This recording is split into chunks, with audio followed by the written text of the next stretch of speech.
Hey guys, and welcome to Ozzie Reviews, and welcome to this month's combined Q&A. So we've got a combination of April and May Q&A because we had a lot of work leading up to the federal election, which I'll touch on in one of the questions in this Q&A.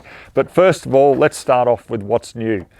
Okay, so first of all guys, one of the things I've got for this month, being June at the time of doing this video, is I'm doing a massive stock take sale on the new Ozzie Reviews Gen 2 rifle bag and the Ozzie Reviews Gen 2 shotgun bag, also the Ozzie Reviews M4 bag, the Ozzie Reviews pistol bag.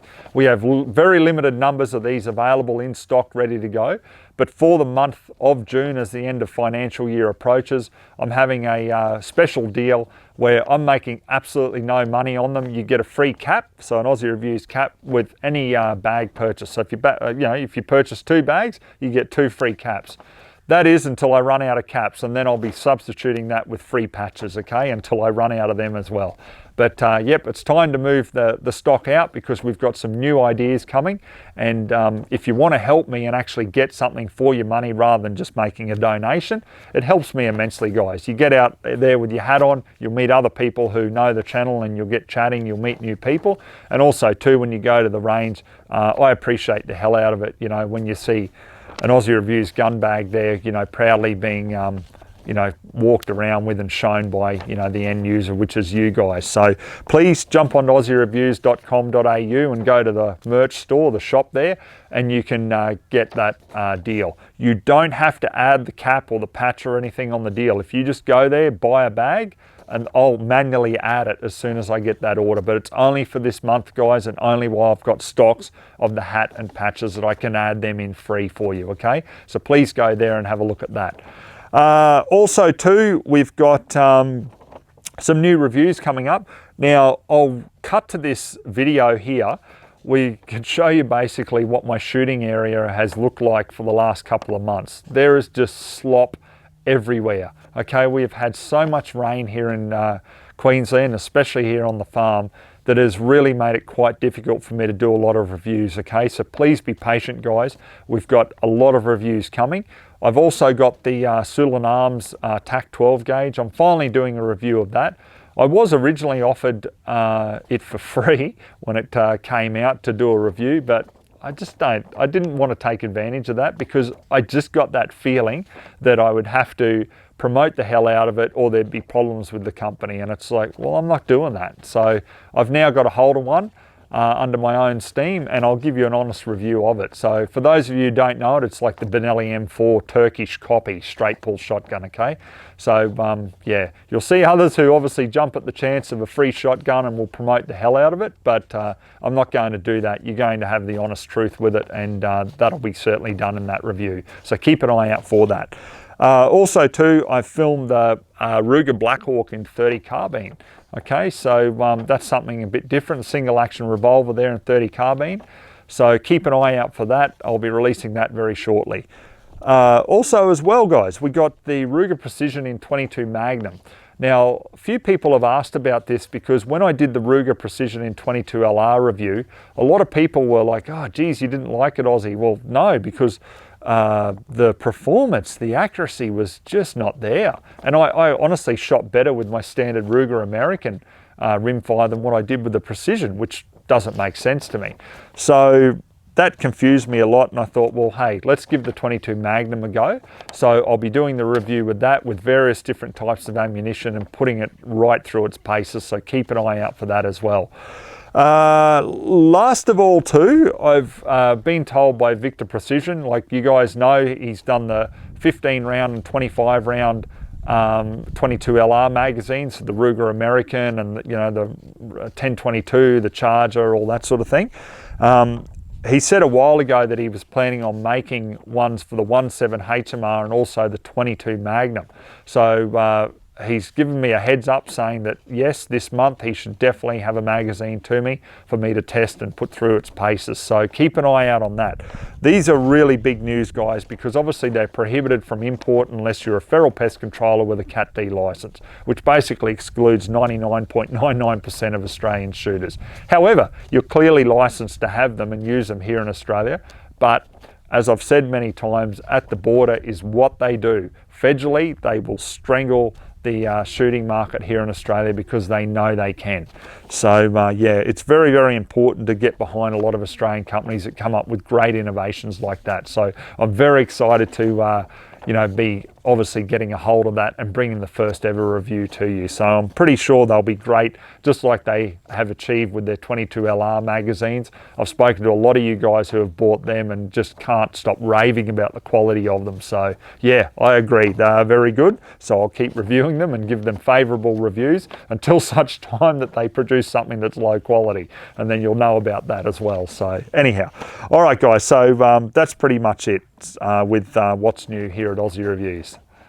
So the first question I got here is from Walter, and he says, "Hi Ozzie, can you recommend for 375 caliber a projectile for hunting large game such as buffalo and other large animals?" Well, first of all, Walter, mate, I've responded to you, and for some reason via Facebook Messenger, which you originally messaged me this, I can't respond to you. I typed the response and it's not going back to you. It's failing to send. So please go on to Patreon to check your messages, because I've messaged you there as well, okay? So in response to that, mate, what I was actually replying to you with was I highly recommend the 300 grain Sierra Game King in 375 caliber. Very, very effective projectile. It's been time tested for many, many years, and you will have absolutely zero problems with that projectile on large, heavy game. Next question I got here is from Ben, and he says, "Hi Ozzie, can I get your thoughts on the 25-06 versus 6.5 Creedmoor for small deer, pigs, goats, feral dogs, and the occasional fox? I know they're very similar, however, I'd like to get your thoughts, please." Well, mate, look, they are very similar. The 25-06 is a fantastic caliber, and you've got a small group of hardcore enthusiasts that love that caliber, you know, for obvious reasons. It's very low in recoil compared to the heavier calibers, but has got some awesome knockdown. 6.5 Creedmoor, obviously, I believe would have an advantage in the sense of, yes, okay, you've got slightly better ballistics with it when comparing it to similar weight, you know, factory ammo in 25-06. However, the availability and the wider choice of ammunition certainly goes in the 6.5 Creedmoor favour, okay? You can get such a huge variety of ammunition and straight off the shelf, where the 25-06, I mean, like for example, if you were out remote somewhere, there'd probably be a higher chance that you'd have 6.5 Creedmoor sitting on the shelf at the local ammunition supplier than what you would 25-06. So you're going to have that more availability there. Also too, in your choice of firearms, so many different firearm manufacturers these days make rifles, you know, in 6.5 Creedmoor, as opposed to a limited number still chambering there for 25-06. So, mate, really at the end of the day, it's so similar there with projectiles, you know, similar weight in projectiles, I should say, versus the ballistics, the actual performance of it. So when you said here about small deer, I mean, geez, like you're going to be able to take good sized red deer, you know, with a 6.5 Creedmoor or a 25-06. I mean, you're going to do it no problem whatsoever. Both of those calibers have some very impressive knockdown. And when you shoot both of them, you'll see exactly what I mean. You know, when you hit some gongs and you hear how loud and hard those calibers hit, I think you'll be actually quite impressed. So, but my choice would be the 6.5. Look, if you want something a little bit unique and different, by all means, you can go for a 25-06, but for the availability and your wider choice and everything, the 6.5 has the edge. Next question I got here is from Chiller, and he says, "Hi Ozzie, what's your thoughts on culling animals from a helicopter or moving vehicle from an ethical point of view, and your thoughts on culling animals, you know, with disease?" Okay, so mate, I know there's a lot of people will argue about the ethical point of view when you're, you know, culling from a helicopter, for example. Like, do you do an instant humane kill, or are you actually just wounding the animal and then it's dying a painful death? Okay, so if you look at a lot of videos online where they're actually doing aerial culling, they get in a position there where they can clearly do a headshot Or, you know, from the top there, they're shooting back down through the back into the heart and everything of the animal, and it's just dropping it instantly. If, for example, they don't, you know, kill it outright and there's still movement, well, what are they using? 9 times out of 10, they're going to be using a semi-automatic 308. So they simply, a quick follow-up shot, bang, another shot straight into it. The suffering is so minimal, you know, especially when you compare it to like 1080 baiting, which is a prolonged, painful death for that animal. So, yeah, it's very ethical in that regard. And the people who are doing contract shooting, I mean, I know I did it for over 8 years myself. The people who are doing that aren't just your average everyday sort of casual weekend shooter. Like, they are heavily into it and they do know how to shoot. Okay, they're not going to go out there and just be missing animals left, right and center, or winging them. It's just not how it goes. So yeah, and very much the same with culling animals with disease. I mean, look, if animals have disease or disease outbreaks, and I know more from a rural farming point of view, at times you do have to put down animals who have different diseases. I mean, yes, obviously that's very ethical. I mean, what's the difference of putting them down with a firearm or needling them? You know, at the end of the day, it is pretty instant. Next question I got here is from Stuart, and also I've got a very similar question from Mark and others. So that is, what are my thoughts on the election results and how to improve this in the future and grow the sport? Okay, so guys, for those of you who haven't seen it, I'm pretty sure most of you would have seen it when I did the video there on what my view was on how pathetic Australian shooters are and how they are their worst own enemy. In general, we're talking. And I stand by that. The result of that video was quite positive. We had probably about 95% of people saying, absolutely, it has to be said, it's about time everyone joined together and everything. So you do definitely have a majority there of people who agree with what my view is. Then of course you have the other ones who don't and carry on and also like to put their head in the sand, and my argument is quite simple. Well, where's that got us since 1996? It's so blatantly obvious the road that we're heading down here. Now, as for the Greens, getting quite a fair bit of support. Now, I know, like on election day, the Greens were very, very aggressive and active, as they always are when they're handing out their how to vote cards. I remember some younger people walking past into the voting booth, and the Greens were straight onto them and going, do you want free education? Do you want to have no HECS debt? Vote Greens. So most young people who are going to university especially will go, wow, imagine clearing my HECS debt of 20 odd grand. I mean, that'd be really good. But they don't think, well, where's that money coming from? And they can carry on as much as they want about, oh, we're going to tax these large international companies and so forth like that. Well, my view on that is two things will either happen, or one of two things. One, the company will cease to operate in Australia and go, well, no, we're not going to operate because you're going to tax us too much. Or if they tax these companies a lot more, well, what do you think the company's going to do? Of course they're going to pass that on to the consumer. So it's us, the everyday people, that will still have to pay for that. Especially now with the Greens and the whole environmental issue. Look, guys, whether people want to argue both sides of the coin with climate change, that's not the point to me. What the point is the people who are very much wanting to push for these environmental changes for the climate want to tax you and I for basically doing that, under the guise of, well, it's for everyone's good and well-being. Well, what I'd like to know is, for example, when Julia Gillard brought in the carbon tax, what did she do with all that money to better the environment? And we've got to look at it really sensibly here. Here in Australia, when we're looking at changing to more green energy, what is the overall effect on the planet? Because we make up such a minor percentage here in Australia. So there's those sort of arguments. And for anyone out there who thinks that, oh, well, no, I don't support or believe in climate change or anything like that. Well, I'll tell you this, guys, I'm actually off grid with solar. I have battery backups, whole lot. I'm not even grid connected here. My own water, power, the whole lot.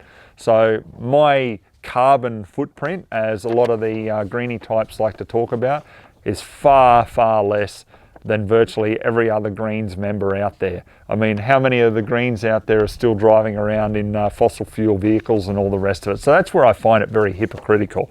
So like I said, I have my own thoughts on the whole climate change and all the rest of it.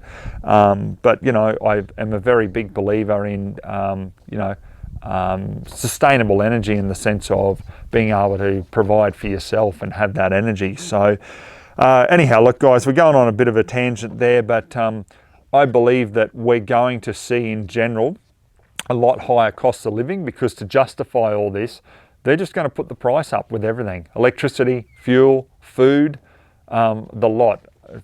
Forget about shooting. There's just going to be taxes overall to push all this up, because unfortunately, as much as people want to talk about socialism, you know, being awesome for everyone, you know what, like I've lived in a socialist country in Europe when I was younger growing up, and I can assure you that when you start on 50% tax and then pay more when you're working, but then you see people on welfare who are earning a heap of money and don't have to pay for a single thing. Socialism, to me, encourages a lot of people to simply not work and just enjoy bludgeoning on the system. And then what happens is you just get, and you breed this massive group of people who don't want to work and don't want to contribute. And those who do work and want to contribute, well, they just get taxed to the wazoo to pay for all these people and their medical and their free education, their free transport and everything else. So to me, that's why I believe socialism is only a few steps away from communism. I'm not a supporter of it at all, because it believes that big government make all the decisions and you as a person just simply lose your freedom. The people who really prosper under socialism, in my view, are, like I said, people who refuse to contribute to society and are just absolute bludgers on the system. That system certainly supports them 100%. But if you want to work and get somewhere in life, well, you just get taxed the more and more that you want to work. And that's what I don't agree with personally, okay? So I see that that's going to be a result with this election, and they are appealing to the laziness of Australians in general with all this free money, have a look at this hand, don't look at the other hand, just look at the free money and focus on that. And it's working. I have to admit, like, look at the election. It is certainly working. A lot of people are going down that way because they certainly believe that it is the best way to do things. Now, you tell me what country has embraced socialism where it has actually worked very well. Like, I'll put that out to you, you know, comment below, but once again, be respectful with it. Once you start calling me an F and so-and-so and all the rest of it, you simply get banned, guys. So that's just a heads up now. I don't swear at people, so I don't expect it in return. So just keep that in mind if you do want to start getting a bit heated in the comments there. Now, as for what we can do to improve things, it's like everything. It's like being basically on a football team. If you have a bad season and you lose, or you lose the grand final, do you pack up shop? Do you close the entire team down and never participate in a competition again? Well, no, you don't. You keep moving forward. It's simply like the Greens. I mean, look how many years they've had pretty much stuff all votes, and now all of a sudden they're picking up because they've started to hit on some issues that obviously people out there believe in. Whether you believe in them or not, you believe that it's all false or whatever, the fact is there's people who believe in it, and obviously they vote accordingly from there. So what needs to happen is, I believe that number one, people do need to get involved, and I understand that people, not everyone can be involved. I get that, and there's different things that come up and will stop people from being able to be involved. I get that. However, there is absolutely zero excuse for people not getting involved to the degree of getting in touch with like their local political party, organising money so they can get advertising out there, because there's so many people now, they don't even know who the Liberal Democrats are, for example. Yeah, they just don't know. So many people go to the election there and just vote for, say, Labor, because they're still under the belief from their grandparents' era that Labor is for the working man. Sorry, I can't help but have a chuckle when I hear that. Because these days they are just red hot socialists, and there's nothing more to them in my view. But anyhow, we won't get into that part of it. You know, and they also believe that, you know, the LNP are, you know, the true conservatives, but they're not. You look at them and they've gone off to the left as well now and pushing the socialist agendas. So, you know, really for people who enjoy shooting, people who enjoy four-wheel driving, camping, getting outdoors and having a life other than living in a high-rise apartment where your only choice in life is going to be what program you watch on Netflix and what you order from Uber Eats. If you want any other choices, these people are trying to take that away from us long-term as quickly as possible. Now, we've also seen at the time of doing this video, the handgun ban or proposed handgun ban in Canada. Ban on all handguns. Done. Also, what else did they slip in there? Oh, lo and behold, a 5-round magazine limit on all long guns. So could you imagine having your, like, you know, Ruger American 10-shot rimfire, you know, 22 LR, and all of a sudden, no, you've got to go to 5 rounds. Could you imagine that? Like, and this is the thing, this is why I did that Australian shooter video, because I explained to people exactly what my prediction was. And I tell you, it's coming true. You've only got to go to the Greens website there and you can see that they want a ban on all handguns. Oh, I wonder, that's very coincidental, isn't it? With Canada, what another socialist government want. Do people still truly believe that by voting for the majors, that these people are going to give up one day? They'll go, oh no, they just want to ban handguns and they just want the 5-round magazine limit. Like, do you really think that? What in the previous past behaviour have they shown where they just give up and call it a day? They simply don't. They will just keep coming and coming and coming until you have nothing left. They will put restrictions on landowners. They will make sure that they push people off the land, in my view, and push us all into the cities where we are living in high rises, and they will control every single aspect of our life, with what we watch on television to what we eat, everything. That's my thoughts on it. Feel free to comment, you know, below this video and get the discussion about what you believe. If you think it's all just BS, that, you know, you don't agree with me, by all means, don't agree with me, but do it politely, because I certainly do it politely in return. Soon as you start swearing and carrying on and calling people F and this and F and that, well, as I've said, you'll just get banned. So, you know, you can have a debate, and I'm happy to have a disagreement of views and opinions, but we've got to do it civilly, okay? Now, all right, so let's get back. Sorry guys, we're going on a bit of a tangent here. What else can you do to get involved? The biggest thing is, as I've said before as well, is you get people involved by getting them into the sport or the hobby, okay? So you take more people to the range. So for example, if 1 million of us across Australia, and we have 1 million approximate licensed shooters in Australia, if every one of us introduced a new person to shooting who was unlicensed and organised their licence for them and all the rest of it, that would increase our numbers to 2 million. Imagine if we just introduced 2 different friends that we had. Well, then we'd go up to 3 million.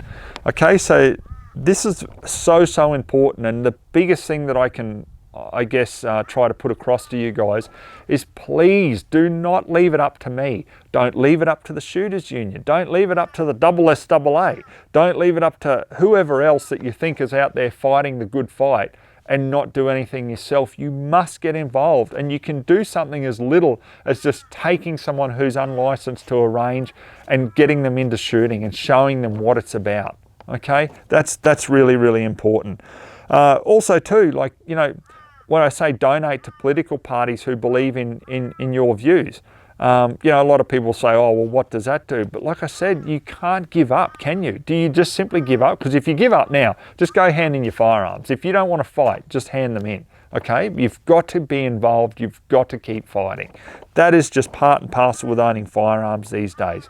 The amount of people that I just shake my head at that go, oh, just forget about the political stuff and keep the reviews going.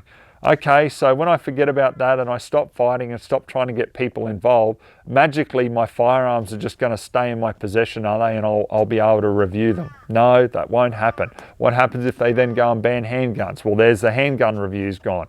What if there's shotguns after that? There's reviews gone there. What if it's the Cat C stuff? Well, there's reviews gone there. And then till they chip away, and all I'll be reviewing is 5-shot bolt actions. That is until, of course, they go, you don't really need those extra shots, and then there's single shots.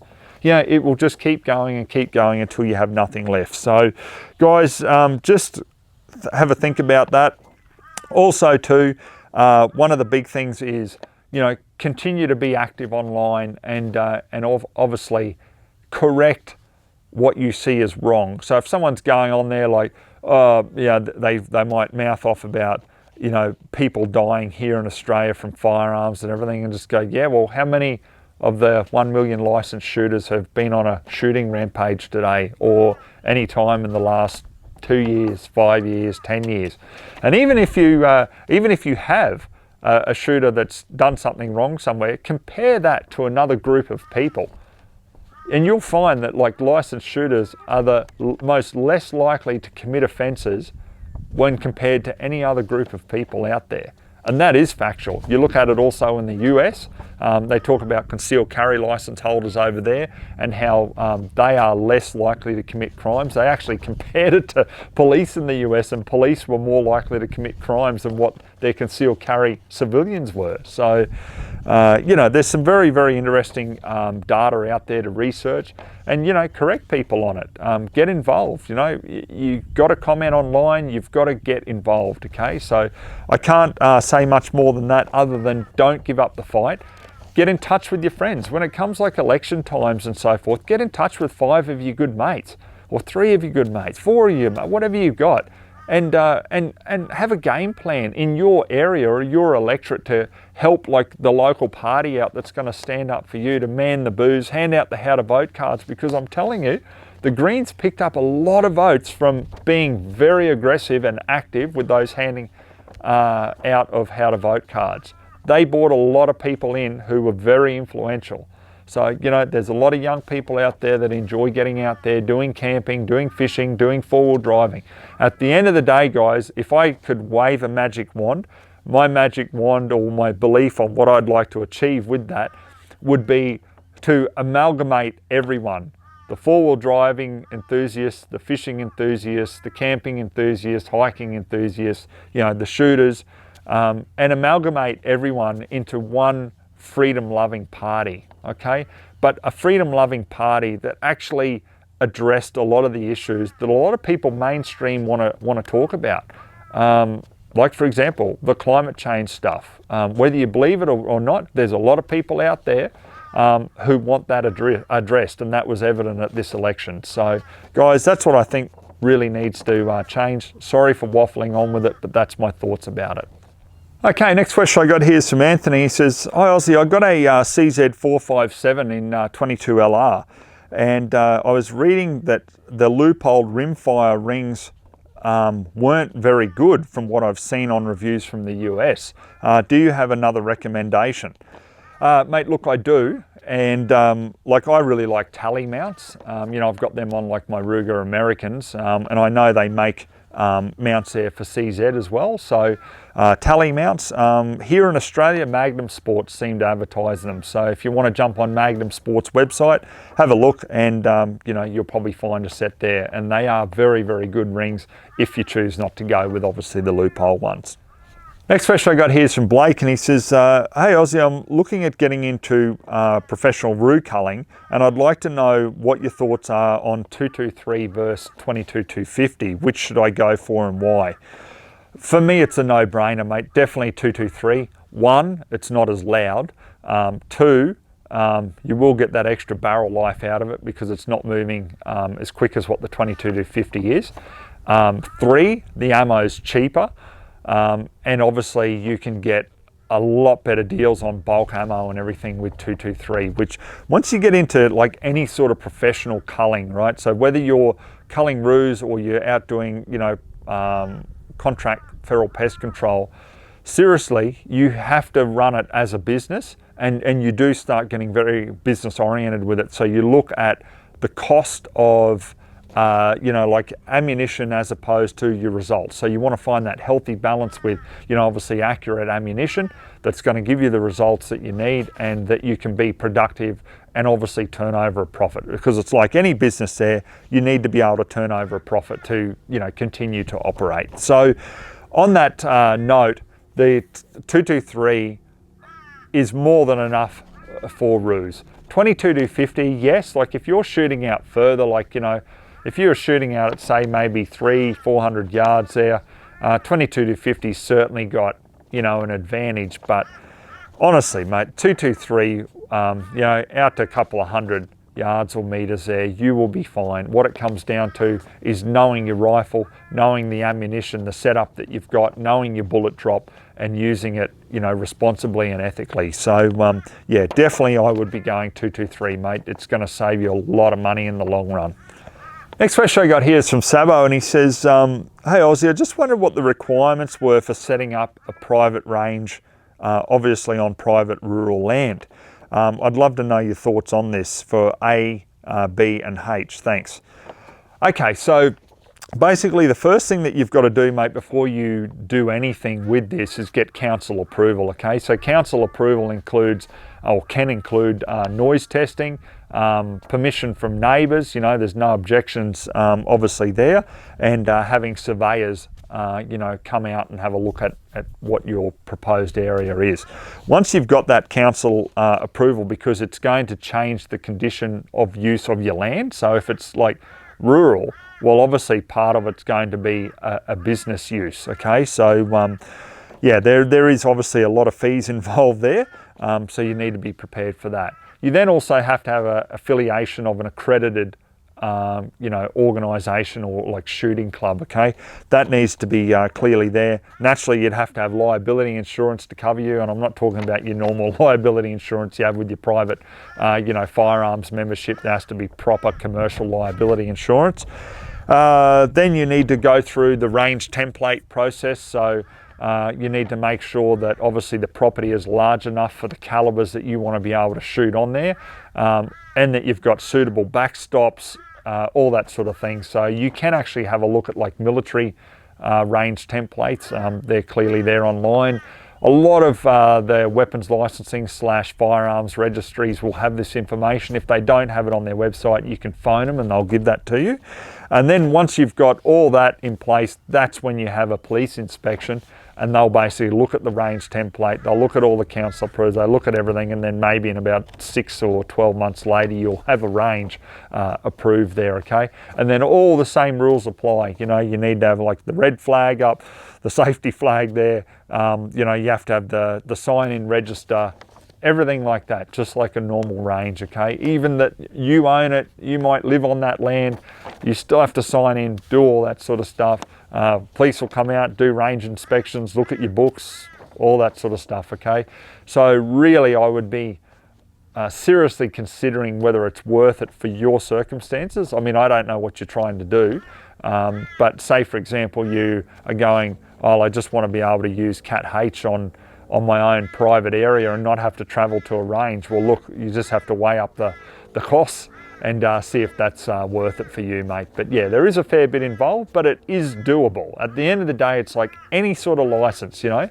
If you hang on like a mongrel dog, so to speak, and push forward and go, no, I'm going to get this license, you will eventually get it. It's just fighting the continual pushback, the continual negativity that you will get from weapons licensing and firearms registries when you try to get any sort of license other than just a standard AB license. They will put you through the ringer, so to speak, to try to deter you, in my view, because as a licensed shooter, that's what I've put up with since 1996. They just go out of their way to make your life as difficult as humanly possible and to put roadblocks and speed bumps in front of you every single way. And my personal view on that is it's absolutely disgraceful that they should not be in a position where they're doing that. It should be simply following the legislation and not bringing their own private agendas and views, which are clearly there in my view. Okay guys, so that concludes this month's Q&A. If you want to be a part of this, as I've said but many times before, you need to be a supporter of Patreon so I can give you my individual time and help to answer your questions. All right guys, thanks very much for watching, and look out for those new reviews coming soon.